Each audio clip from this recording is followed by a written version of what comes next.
गुरु प्यारी साध संगत जी, आप सभी को राधा स्वामी जी।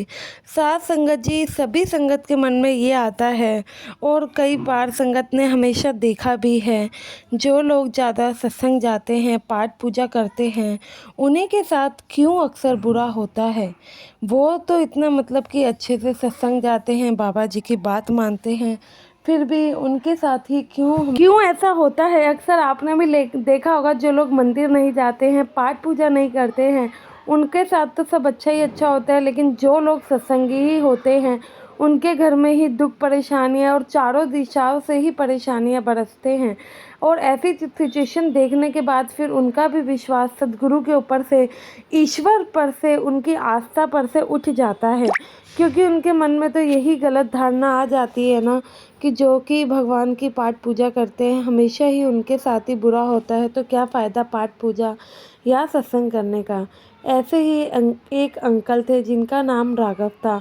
वह सत्संगी थे और हमेशा ही मतलब कि सत्संग जाया करते थे, भजन सिमरन सेवा सब किया करते थे। फिर भी वह इस चीज़ से परेशान थे, जो उनका बड़ा बेटा था वह दारू पिया करता था, तो उस चीज़ से उन्हें काफ़ी मतलब कि दुख पहुंचता था कि ऐसा क्यों उनके घर में हो रहा है, ऐसा क्यों उनके साथ हो रहा है। वो ठहरे सत्संगी, हमेशा ही सदगुरु के पास जाते हैं और हमेशा ही उनकी शरण में रहते हैं, सत्संग सुनते हैं, फिर भी उनके घर में उनके बेटे ऐसे हैं जिस चीज़ से मतलब कि उन्हें काफ़ी मतलब दुख पहुंचता था। तो एक बार की बात है, राघव अंकल सत्संग में थे, सवाल जवाब हो रहे थे। उन्होंने वहाँ पर भी अपना नाम रजिस्टर कराया। वह चाहते थे वह बाबा जी से पूछे कि मेरे सत्संग आने का फ़ायदा क्या, अगर मुझे सत्संग आने के बाद भी अपने कर्मों का हिसाब किताब देना पड़ रहा है, तो मैं सत्संग आके फिर कौन से हमारे कर्मों का निपटारा होता है। और बाबा जी की ऐसी कृपा होती है कि उन अंकल का नाम सवाल जवाब के रजिस्ट्रेशन में भी आ जाता है।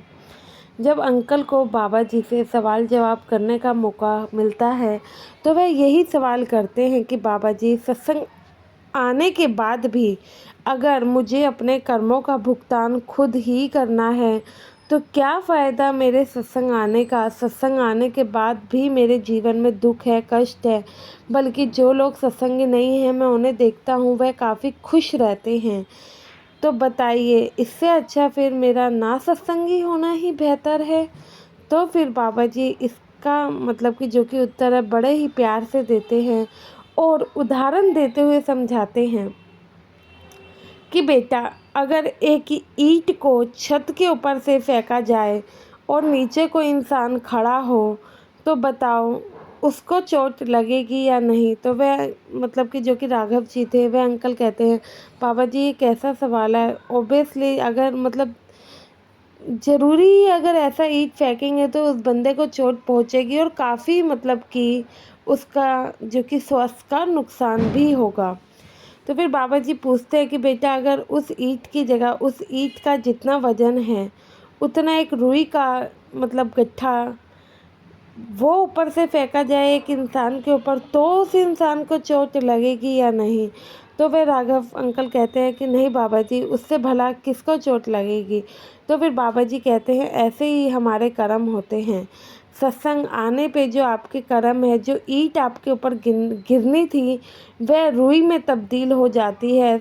आपके अंदर उन दुखों को सहन करने की शक्ति आती है। आप उस दुख का जो कि निपटारा है वह आसानी से करते हुए चले जाते हैं, जिससे कि आपको ज़्यादा तकलीफ़ नहीं होती है।